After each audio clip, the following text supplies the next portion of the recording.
प्यारे बच्चों, स्वागत है आप लोग का हमारे channel H D education zone में। बच्चों, आज हम आपको सॉल्व कराएंगे आपका हिंदी का जो 24 फरवरी का कल पेपर हुआ था उसका 302 कोड एच यानी कोड 302 एच का सॉल्यूशन देंगे आपको। तो आप लोग जो भी लोग इस कोड का पेपर देकर आए हो आप लोग अपना मिलान कर लीजिएगा। बाकी एक बच्चे ने जो हमें ये पेपर शेयर किया था इसलिए प्रिंट किया है, तो थोड़ा मोड़ा जो है काला पेपर दिखाई दे रहा है, तो आप लोग मैनेज कर लीजिएगा। बाकी आपको सभी क्वेश्चन इसका जो है सॉल्व कराएंगे। और आप लोग कमेंट करके बताइएगा कि आप लोगों में से कितने लोग जो हमसे पढ़ते हैं मैथ से और बायोलॉजी से हैं। तो हम जो है उसका भी वीडियो अब शाम से अपलोड करेंगे जल्दी जल्दी इंपॉर्टेंट जो भी क्वेश्चन होंगे। सबसे पहले आपका इसका सॉल्यूशन करा लेते हैं। उससे पहले अगर आप लोग चैनल पर नए हैं तो चैनल को सब्सक्राइब कर लीजिए और वीडियो को जो है लाइक करिए और अपने दोस्तों के साथ ज़्यादा से ज़्यादा शेयर करिए। तो आइए देखते हैं आपका कोड 302 एच जो है इसमें कैसे कैसे क्वेश्चन आपके पूछे थे। तो पहला और बहुत ही इजी प्रश्न आपका खंड क का जो पहला प्रश्न था, रानी केतकी की कहानी के लेखक हैं, यानी रानी केतकी की जो कहानी है उसके लेखक कौन है? तो आपके इंशाअल्लाह खान है, यानी कि दूसरा वाला ऑप्शन आपका एकदम सही है। अगला है, यदि गद्य कवियों की कसौटी है तो निबंध गद्य की कसौटी है, यह कथन किस साहित्यकार का है? तो आपका ये जो कथन है प्यारे बच्चों, ये आपका आचार्य रामचंद्र शुक्ल का है, यानी दूसरा वाला ऑप्शन आपका एकदम सही है। अगला है, पद्मावत की संजीवनी व्याख्या ग्रंथ में गद्य की विचार। अब ये जो है इसमें ऑप्शन जो है कंफर्म नहीं हो पाया क्योंकि आपका जो है ये महाकाव्य दे रहा था, यानी कि अब ऑप्शन के हिसाब से तो कोई नहीं मैच करा, लेकिन ये महाकाव्य दिया आप लोगों का, तो आप लोग देख लीजिएगा इसको। बाकी इसका कंफर्म नहीं पता चल पाया है। और चौथा वाला क्वेश्चन है, तेलुगु भाषी तमिल कन्नड़ और मलयालम साहित्य सृजन के साथ हिंदी के लब्ध प्रतिष्ठ निबंधकार हैं। तो आपका इसका भी जो है आंसर कंफर्म नहीं पता आपका। ये दो क्वेश्चन आपके बचे हैं, इनको हम आपको बाद में बता देंगे। बाकी सभी प्रश्नों का आपको सॉल्यूशन करा देते हैं। अगला वाला आपका है, हजारी प्रसाद द्विवेदी निम्न में से किस उपन्यासकार के रचनाकार हैं? यानी कि हजारी प्रसाद द्विवेदी जो हैं इनमें से किस उपन्यास के जो है रचनाकार हैं? तो आपका जो है अनामदास का पोथा है। अब दूसरे का क देखेंगे, दिया है, हिंदी काव्य साहित्य के किस युग को जागरण सुधार काल कहा जाता है? तो आपका जो सही उत्तर होगा द्विवेदी युग होगा। अगला है, परशुराम की प्रतीक्षा के रचनाकार हैं? तो आपका रामधारी सिंह दिनकर है, यानी परशुराम की जो प्रतीक्षा है प्यारे बच्चों उसके रचनाकार जो है रामधारी सिंह दिनकर जी हैं। अब आप लोगों को बता दें अगले प्रश्न से पहले, आप लोगों में से जो भी लोगों के पेपर में सॉल्यूशन में कोई भी दिक्कत है तो आप लोग हमें जो है व्हाट्सएप पर इस नंबर पर आप लोग अपना पेपर भेज दीजिएगा। हम सबका पेपर जो है 9569096409 पर हम सबका पेपर जो है आपको सॉल्व करा देंगे। आप में से किसी बच्चे को किसी भी सब्जेक्ट में दिक्कत हो आप लोग हमें मैसेज करके बात कर सकते हैं। अगला है, झांसी की रानी कविता किसकी रचना है? तो आपका सुभद्रा कुमारी चौहान का है, यानी कि आपका जो सही उत्तर होगा सुभद्रा कुमारी चौहान होगा। घ वाला प्रश्न है प्यारे बच्चों, छायावाद के कवि है, यानी कि इनमें से छायावाद के कवि कौन है? तो आपका महादेवी वर्मा है। अगला प्रश्न है और बहुत ही इजी प्रश्न ये भी था कि प्रकृति का सुकुमार कवि किसे कहा गया है? तो आपका प्रकृति का जो सुकुमार कवि हो किसे कहा गया है? सुमित्रानंद पंत को, यानी कि तीसरा वाला ऑप्शन आपका एकदम सही है। अब तीसरा प्रश्न आपका गद्यांश वाला दिया था और 10 नंबर का यहाँ से प्रश्न पूछा जाता है। जैसे पहला दिया था आपका इस कोड के पेपर में, मुझे मानव जाति की दुर्मम निर्मम धारा के हजारों वर्ष का रूप साफ दिखाई दे रहा है। मनुष्य की जीवनी शक्ति बड़ी निर्मम है, वह सभ्यता और संस्कृति के वृक्षों मोहों को रोकती चली आ रही है। न जाने कितने धर्मचारों विश्वासों उत्सवों और व्रतों को धोती बहाती यह जीवन धारा आगे बढ़ी है। संघर्षों से मनुष्य में ने नई शक्ति पाई है। हमारे सामने समाज का आज जो रूप है वह जाने कितने ग्रहण और त्याग का रूप है। देश और जाति की विशुद्ध संस्कृति केवल बात की बात है। अब इसमें आपका क्वेश्चन क्या दिया था, प्रस्तुत गद्यांश के पाठ एवं शीर्षक का नाम लिखिए। तो आपका पाठ जो है आपका कौन सा था? अशोक का फूल था और इसके जो आपके लेखक थे हजारी प्रसाद द्विवेदी जी थे। अब आपका क्वेश्चन दिया था रेखांकित अंश की व्याख्या, यानी आपका जो रेखांकित अंश की व्याख्या है तो ये तो आप अपने मन से लिख लिए होंगे। अगला है, मनुष्य ने नई शक्ति किससे पाई है? तो आप देखेंगे इसी में आपको दिया होगा इस क्वेश्चन का आंसर। आप जब ध्यान से पढ़े होंगे कि मनुष्य ने जो है नई शक्ति की जो है किससे पाई है, तो मनुष्य की जीवन शक्ति बड़ी निर्मम है, वह सभ्यता और संस्कृति के बिच्छों के मोहों को रोकती चली आ रही है। तो आप लोग इसको ध्यानपूर्वक पढ़ेंगे तो संघर्षों से मनुष्य ने नई शक्ति पाई है, यानी कि आपका यहाँ से यहाँ तक जो है इसका उत्तर हो जाएगा। अगला है, उपयुक्त गद्यांश का उद्देश्य स्पष्ट कीजिए। तो ये भी जो आप गद्यांश पढ़े होंगे तो आपको पता चला होगा कि मानव जाति जो है बहुत ही निर्मम, यानी कि दिन पर दिन जो है निर्मम होती जा रही है, यानी धारा जो है हजारों वर्षों का रूप साफ दिखाई दे रहा है। तो इसी प्रकार से आप जो है उपयुक्त गद्यांश का उद्देश्य जो है स्पष्ट कर दिए होंगे। बाकी जो आपको ना आने लायक क्वेश्चन है उसको बता दे रहे हैं। धर्मचारों और विश्वासों के अर्थ लिखिए। जैसे धर्मचारों का हो जाएगा धर्म के मुताबिक आचरण करना और विश्वासों को हो जाएगा किसी पर भरोसा करना। और एक और आपका गद्यांश दिया था अथवा वाला करके, वो वाला देखते हैं क्या पूछा था आपका। तो अथवा वाला जो आपका गद्यांश से दिया था, कुछ लोग बड़े निर्दोष मिथ्यावादी होते हैं, वे आदतन प्रकृति के वशीभूत झूठ बोलते हैं, उनके मुख से निष्प्रयास निष्प्रयोजन झूठ ही निकलता है। मेरे एक रिश्तेदार ऐसे हैं, अगर बम्बई जा रहे हैं उनसे पूछे तो वे कहेंगे कलकत्ता जा रहा हूँ। ठीक बात उनके मुंह से निकल ही नहीं सकती, कभी बड़ा निर्दोष सहज स्वाभाविक मिथ्यावादी हैं। तो आपका उपयुक्त गद्यांश का संदर्भ लिखिए। तो आपका गद्यांश जो है लिखे होंगे आप, अगर आप किस प्रकार से कि प्रस्तुत गद्यांश हमारी पाठ्य पुस्तक हिंदी के निंदा रस नामक पाठ से उद्धृत है, जिसके लेखक आपके हरिशंकर परिसाई जी हैं। अब एक क्वेश्चन आपका पूछा था रेखांकित अंश की व्याख्या कीजिए, तो ये लोग आप अपने मन से लिख लिए होंगे। अगला है लेखक अपने विरोधियों की निंदा सुनकर किस प्रकार आनंदित होता है, तो ये भी जो है आपका इसी में मिल गया होगा, तो इसे भी आप लोग जो है आराम से लिख लिए होंगे। क्योंकि अगला है निर्दोष मिथ्यावादी लोग कौन होते हैं, तो ये भी आपका जो है इसी में है। कुछ लोग बड़े निर्दोष मिथ्यावादी होते हैं, वे आदतन प्रकृति के वशीभूत जो झूठ बोलते हैं वही आपके निर्दोष और मिथ्यावादी होते हैं।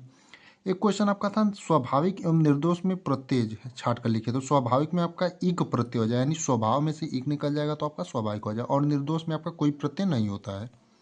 बाकी अगला आपका जो क्वेश्चन है पद्यांश पर आधारित था, तो पद्यांश पर आधारित जो पहला प्रश्न था, वनो संस्कृति के मूल रहस्य, तुम्ही से फैलेगी वह वेल, विश्व वन सौरभ से भर जाए, सुमन के खेलो सुंदर खेल, और यह क्या तुम सुनते नहीं, विधाता का मंगल वरदान, शक्तिशाली हो विजयी बनो, विश्व में गूंज रहा जयगान। तो आपका पहला क्वेश्चन क्या दिया है इसमें से, उपयुक्त पद्यांश का शीर्षक और कवि का नाम लिखिए, यानी कि आपका उपयुक्त पद्यांश जो है उसके शीर्षक और कवि का नाम लिखना है। तो आपका पद्यांश जो है इसका शीर्षक हो जाएगा श्रद्धा मनु, और इसके जो आपके कवि हैं जयशंकर प्रसाद हैं। दूसरा है आपका रेखांकित अंश की व्याख्या कीजिए, तो रेखांकित अंश क्या थी, तुम्ही से फैलेगी वह वेल, विश्व भर सौरभ से भर जाए, यानी कि इसका व्याख्या आपका क्या हो जाएगा कि अर्थात संपूर्ण मानव जाति की सेवा भी सेवा कर सकोगे, इस प्रकार मेरा सेवा कर्म इस जलमग्न अर्थात समस्याओं से ग्रस्त संसार हेतु पतवार बनकर लोक कल्याण में सहायक होगा, तुम्हारे पिछले सभी दोषों को बोलकर मैं आज से अपने जीवन तुम्हें सौंप रही हूँ। ये आपका हो जाएगा रेखांकित अंश की व्याख्या। अगला है वनो संस्कृति के मूल रहस्य, पंक्ति का आशय स्पष्ट कीजिए, यानी आपका जो दिया है वनो संस्कृति के मूल रहस्य जो आपकी पंक्ति है उसका आशय स्पष्ट करना है। तो इसका आशय हो जाएगा श्रद्धा मानवता के हितार्थ स्वयं को मनु को सौंप देना चाहती है, वह मनु से कहती है कि मैं तुम्हारी सेवा करना चाहती हूँ, इसलिए तुम मुझे स्वीकार कर लो। ये हो जाएगा आपका इस पंक्ति का जो है अर्थ हो जाएगा। अगला है इस पद्यांश में पूरा विश्व किसका विजय गान कर रहा है, यानी जो आपका पद्यांश है इसमें जो है पूरा विश्व जो है किसका विजय गान कर रहा है, ये क्वेश्चन आपका पूछा था। और एक क्वेश्चन आपका पूछा था शक्तिशाली हो विजयी बनो, पंक्ति के माध्यम से कवि क्या संदेश देना चाहता है, यानी कि जो शक्तिशाली हो विजयी बनो, और वो जो पंक्ति है उससे जो है कवि क्या जो है संदेश देना चाहता था। तो इसका मतलब है जग कल्याण हेतु मुझे का पूर्णतः निर्वाह करूंगी। श्रद्धा आगे कहती है कि हे तपस्वी मुझे अपनाकर सृष्टि को आगे बढ़ाने के सहायक बनो, और इसके रहस्य अर्थात जीवन मरण के सच का साक्षात्कार करो। इस सृष्टि को तुम्हारी नितांत आवश्यकता है, तुम्हारे द्वारा ही सृष्टि की बेल जीवन पर पा सकेगी। ये जो हो जाएगा इस लाइन का आपका अर्थ हो जाएगा। आपका एक और पद्यांश जो है पूछा था, दिया था सूखी जाति मलिन लतिका, तो ये भी जो है आपका पद्यांश का पूछा था, लतिका में जो धारा पड़ी हो तो पाँवों के निकट उसको श्याम के ला गिराना, यो सीधे के प्रकट करना, प्रीति से वंचिता हो, मेरा होना अति मलिन और सूक्ति नित्य। तो पाठ का शीर्षक जो है आपका इसका क्या था, पाठ का शीर्षक आपका जो इसका था पवन दूतिका था, और इसके जो आपके कवि थे अयोध्या सिंह उपाध्याय हरिओत थे, यानी पाठ का शीर्षक पवन दूतिका है और इसके जो आपके कवि थे कौन थे, अयोध्या सिंह उपाध्याय हरिओत हैं। बाकी कुछ और इसके क्वेश्चन थे, तो उम्मीद करते हैं आपको ये जो है क्वेश्चन कर लिए होंगे। प्रस्तुत गद्यांश की अलंकार योजना पर प्रकाश डालिए। अलंकार योजना पूछा है तो अलंकार आपको इसमें बता देते हैं कि हाँ, यानी कि आपका अलंकार जो हो जाएगा उपमा हो जाएगा। और इसमें एक और क्वेश्चन था, सूखी लता के माध्यम से नायिका अपने श्याम को क्या संदेश देना चाहती है। तो सूखी लता के माध्यम से जो राधा कृष्ण को यह संदेश देना चाहती हैं कि उनके वियोग में वह भी इस लता के समान हो गई हैं, अर्थात उनके प्रेम से विहीन रहकर वह मुरझाकर सूखती जा रही हैं। अब आपका जीवन परिचय में देखेंगे तो वही पूछा था जो हमने आपको बताया था, एक आ गया उसमें से डॉक्टर एपीजे अब्दुल कलाम, तीन हमने आपको याद करने के लिए कहा था, कोई आपका एक जो कहा था आ जाएगा, जैसे डॉक्टर एपीजे अब्दुल कलाम और आपका हजारी प्रसाद द्विवेदी, और आपका एक हो गया वासुदेव अग्रवाल। अगला देखेंगे कवि का जीवन परिचय। कवि का तो तीनों वही, कवि का भी दो आ गया है, अयोध्या सिंह उपाध्याय हरिओत और महादेवी वर्मा और सुमित्रानंद पंत का बताया था, जिसमें दो आपका पूछा ही है। बहादुर कहानी का उद्देश्य भी हमने आपको बताया था, बाकी आपका पूछा ही था। पंचलाइट कहानी का सारांश भी बताया था, ये भी आपका पूछा था। अगला है स्वपठित खंड काव्य के आधार पर किसी एक खंड के प्रश्न का उत्तर दीजिए। तो ये आपके जिले अनुसार होता है, आप उम्मीद करते हैं आप लोगों ने अपने जिले अनुसार जो है इसको पूरा एकदम बढ़िया से किया होगा। जैसे कहीं का मुक्ति यज्ञ होता है, कहीं का सत्य की जीत, कहीं का रश्मि रथी, तो आप लोग जो है इसके जिले अनुसार जो है अपने सॉल्व कर लिए होंगे। अगला आपका खंड ख में संस्कृत वाला दिया था। दिए गए संस्कृत में गद्यांशों में से किसी एक का ससंदर्भ सहित हिंदी में अनुवाद कीजिए। जैसे ये पहला वाला दिया है तो इसका संदर्भ हो जाएगा प्रस्तुत गद्यांश हमारी पाठ्य पुस्तक संस्कृत दूरदर्शिका के संस्कृत भाषाएं महत्वपूर्ण पाठ से उद्धृत है, यानी कि आपका इसका जो है संदर्भ हो जाएगा। तो आपका इसका संदर्भ क्या हो जाएगा? प्रस्तुत गद्यांश हमारी पाठ्य पुस्तक संस्कृत दूरदर्शिका के संस्कृत भाषाएं महत्वपूर्ण पाठ से उद्धृत है। इसका हिंदी अनुवाद हो जाएगा आपका यही भाषा संसार में से समस्त नाम से भी प्रसिद्ध है। इसी भाषा में हमारे रामायण महाभारत आदि ऐतिहासिक ग्रंथ, चारों वेद, समस्त उपनिषद, 18 पुराण तथा अन्य महाकाव्य, नाटक आदि लिखे गए हैं। भाषा वैज्ञानिक इसी भाषा को समस्त अर्थ आर्य भाषाओं की भी जननी मानते हैं।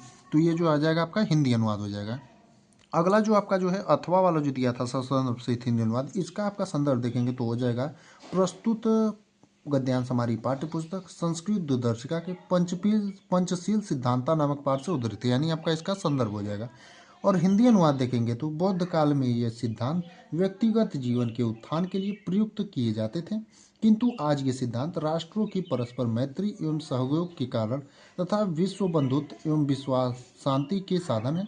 राष्ट्र के नायक श्री जवाहरलाल नेहरू महोदय के प्रधानमंत्रित्व काल में पंचशील के सिद्धांतों को स्वीकार करके ही चीन देश के साथ भारत की मित्रता हुई थी, क्योंकि दोनों ही राष्ट्र बौद्ध धर्म में निष्ठा रखने वाले हैं। आधुनिक जगत में पंचशील के सिद्धांतों ने नव राजनीतिक स्वरूप धारण कर लिया है तथा वे इस प्रकार निश्चित किए गए हैं। तो ये आपका हो जाएगा इसका हिंदी अनुवाद। अब अगला देखेंगे आपका दिए गए श्लोकों का जो है संदर्भ सहित हिंदी अनुवाद करना था, जिसमें पहला जो आपका दिया है, ये दोनों आपके जो श्लोक हैं एक ही चैप्टर के हैं, तो इनका जो आपका संदर्भ होगा, संदर्भ तो एक ही होगा क्योंकि दोनों आपके एक ही चैप्टर से हैं। तो इनका संदर्भ क्या हो जाएगा?